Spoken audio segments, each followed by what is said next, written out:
Olá, como é que estão vocês? Hoje é dia 3 de janeiro, o primeiro domingo do ano.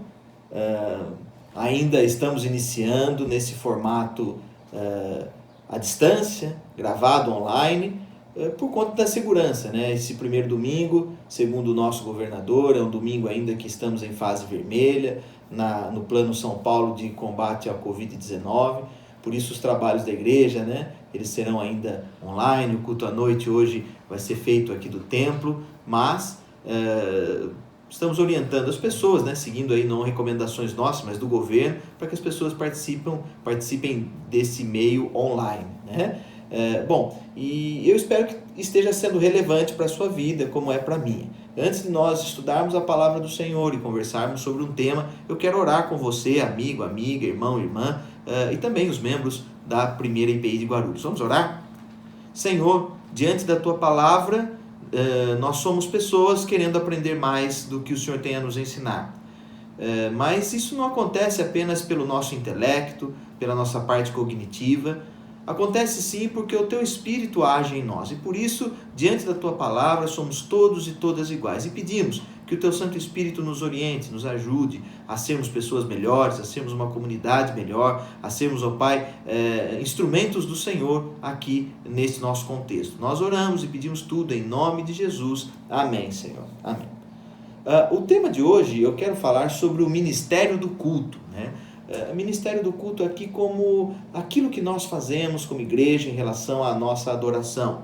E o texto base para a nossa aula, o texto que nós vamos fazer a leitura e refletir sobre ele, está lá em Isaías capítulo 6, versículos 1 a 8. Dizem aí os especialistas, né, as pessoas que estão ligadas à liturgia da igreja, e também os exegetas, as pessoas que se dedicam aí a aprofundar cada vez mais na Bíblia, que nesses primeiros versículos aqui do capítulo 6, nós temos uma liturgia completa, como o culto a Deus deve ocorrer. Então vamos ler e aprender aí como nós podemos melhorar a nossa manifestação pública do culto a Deus. Diz assim a palavra do Senhor: No ano da morte do rei Uzias, eu vi o Senhor assentado sobre um alto e sublime trono, e as abas de suas vestes enchiam o templo. Serafins estavam por cima dele. Cada um tinha 6 asas. Com 2 cobria o rosto, com 2 cobria os pés, e com 2 voava. E clamavam uns para os outros, dizendo: Santo, Santo, Santo é o Senhor dos exércitos. Toda a terra está cheia da sua glória. As bases do limiar se moveram à voz do que clamava, e a casa se encheu de fumaça. Então disse eu: Ai de mim, estou perdido, porque sou homem de lábios impuros, e habito no meio de um povo de impuros lábios, e os meus olhos viram o Rei, o Senhor dos exércitos. Então um dos serafins voou para mim, trazendo na mão uma brasa viva, e tirou do altar como que uma tenaz. Com a brasa tocou a minha boca e disse: Eis que ela tocou os teus lábios. A tua iniquidade foi tirada, e perdoado o teu pecado. Depois disso, ouvi a voz do Senhor que dizia: A quem enviarei? A quem há de ir por nós? Disse eu: Eis-me aqui, envia-me a mim. Amém por esta palavra que nós acabamos de ver. Palavras de salvação, graças a Deus. Bem, eu queria começar essa nossa conversa dizendo, ou fazendo uma pergunta. O que significa o culto comunitário? E o que nós, como igreja, entendemos como liturgia, né? E aí, então, nós vamos tentar responder essas perguntas à luz da palavra de Deus que acabamos de ler. Culto é liturgia.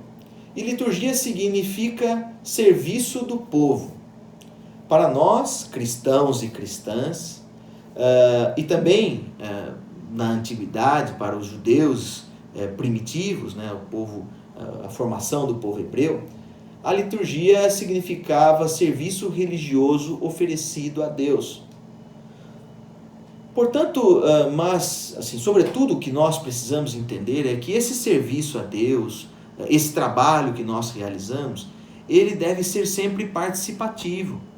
As pessoas devem se sentir parte daquilo que nós realizamos como culto a Deus. Então você percebe aqui na leitura que nós fizemos de Isaías capítulo 6, os primeiros 8 versículos, da presença de Deus, né, manifestando a sua glória por meio dos serafins, aquele poderio, né, a casa se enchendo de fumaça, a presença de Deus se manifestando. Aí você pode ver que diante desse Deus grandioso, o profeta reconhece a sua vida, a vida errada que ele tinha, né, os seus pecados, assumindo a sua condição, quando ele diz: ai de mim, pois eu estou perdido.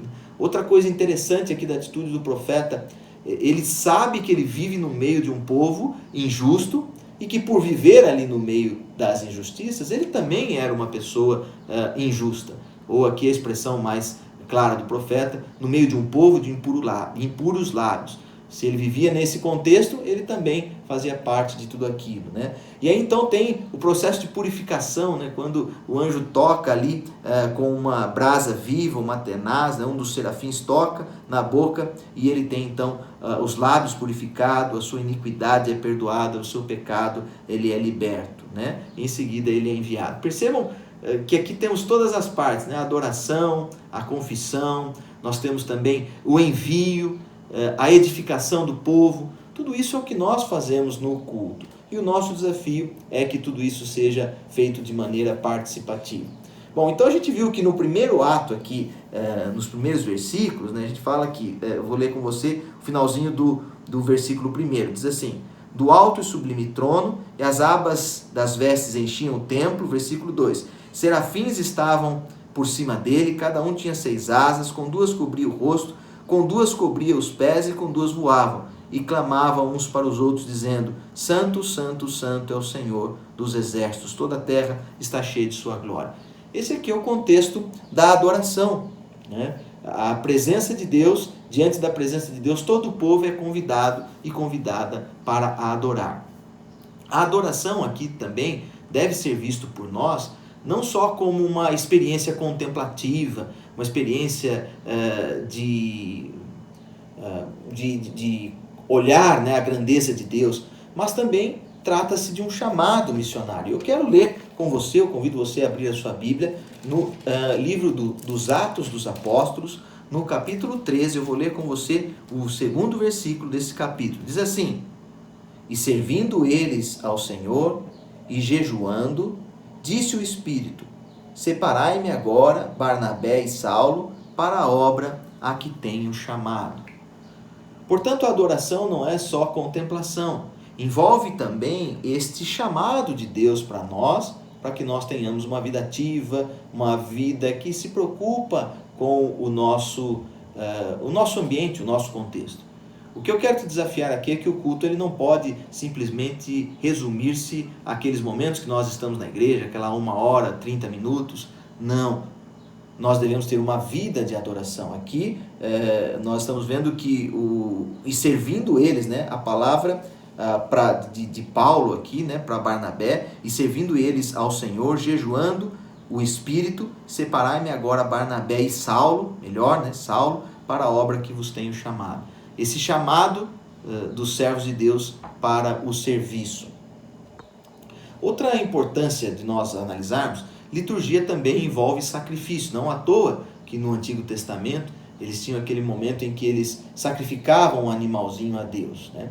Mas e agora, a partir de Cristo Jesus? Nós não precisamos mais levar um animalzinho e entregar no altar. O que nós devemos fazer? Abra sua Bíblia no texto em Romanos, capítulo 15, versículo 16. Eu leio com você Romanos 15, versículo 16. Diz assim a palavra do Senhor: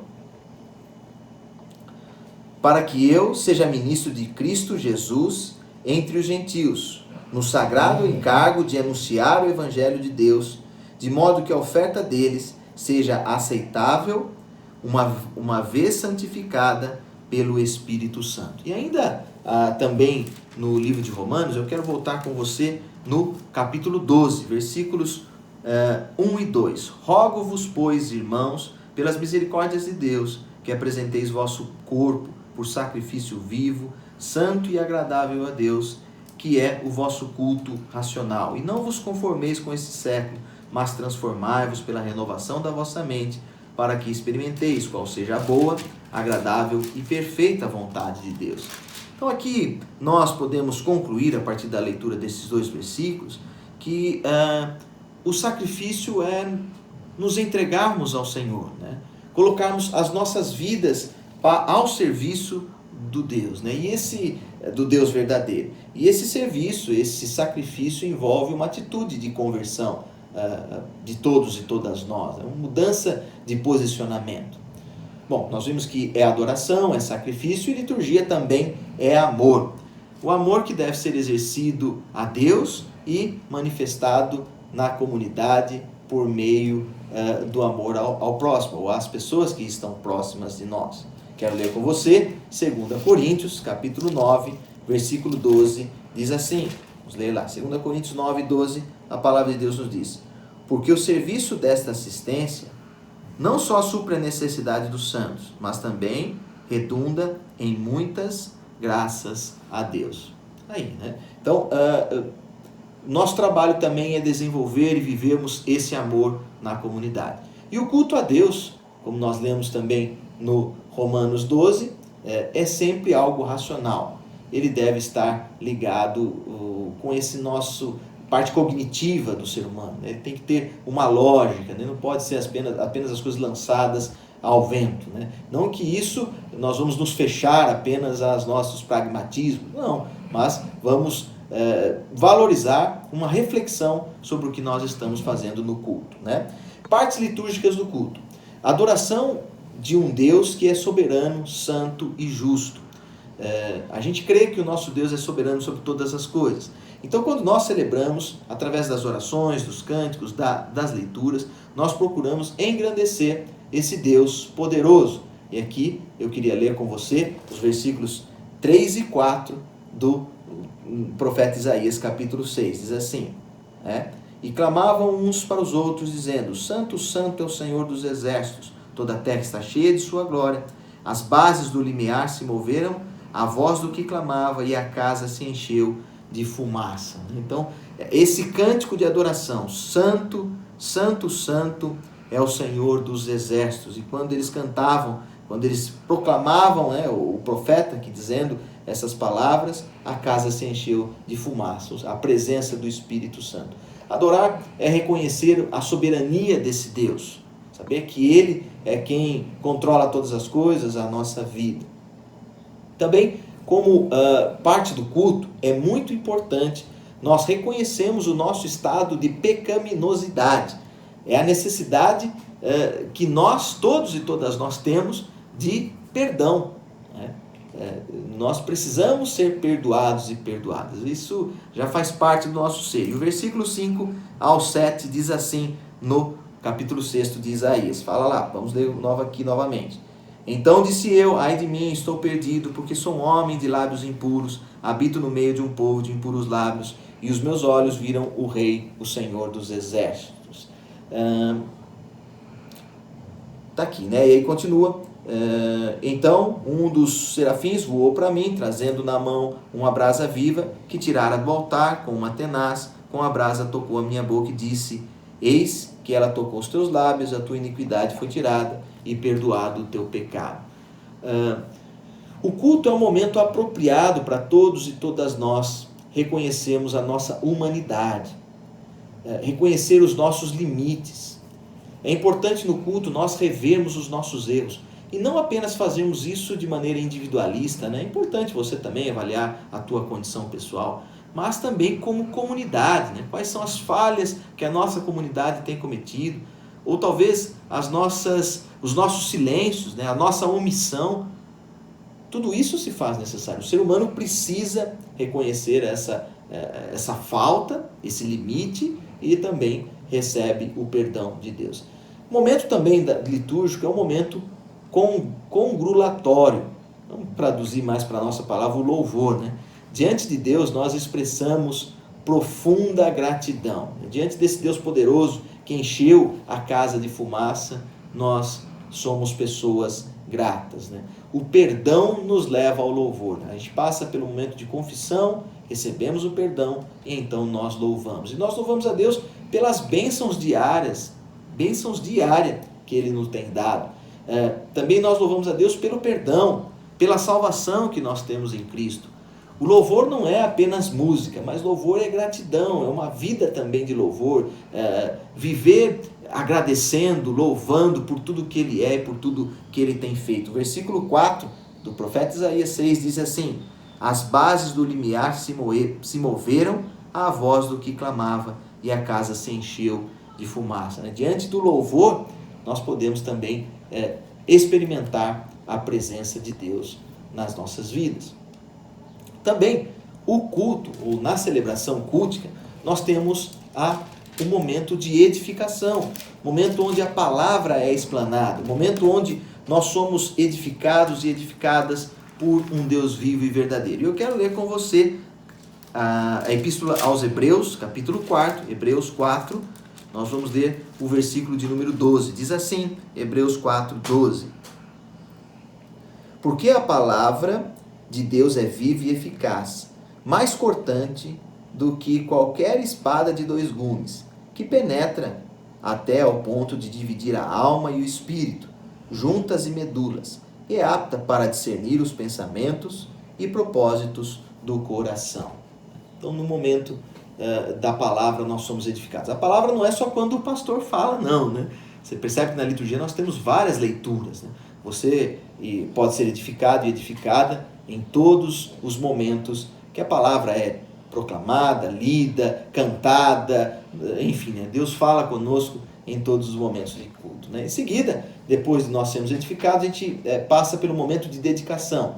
É a resposta da palavra. É quando eu digo sim para o chamado do Senhor. E aí, no capítulo 6 do profeta Isaías, nós podemos ver versículo de número 8, que diz assim: depois disto, ouvi a voz do Senhor que dizia: a quem enviarei? E quem há de ir por nós? O profeta responde: disse eu, eis-me aqui, envia-me a mim. Por isso que no culto nós temos um momento de envio. Não é só para que as pessoas voltem para suas casas em paz, não. É para que você assuma a sua condição de servo e serva, de instrumento do Senhor, e continue tendo uma vida de adoração, uma vida de louvor, uma vida de edificação a partir da palavra de Deus.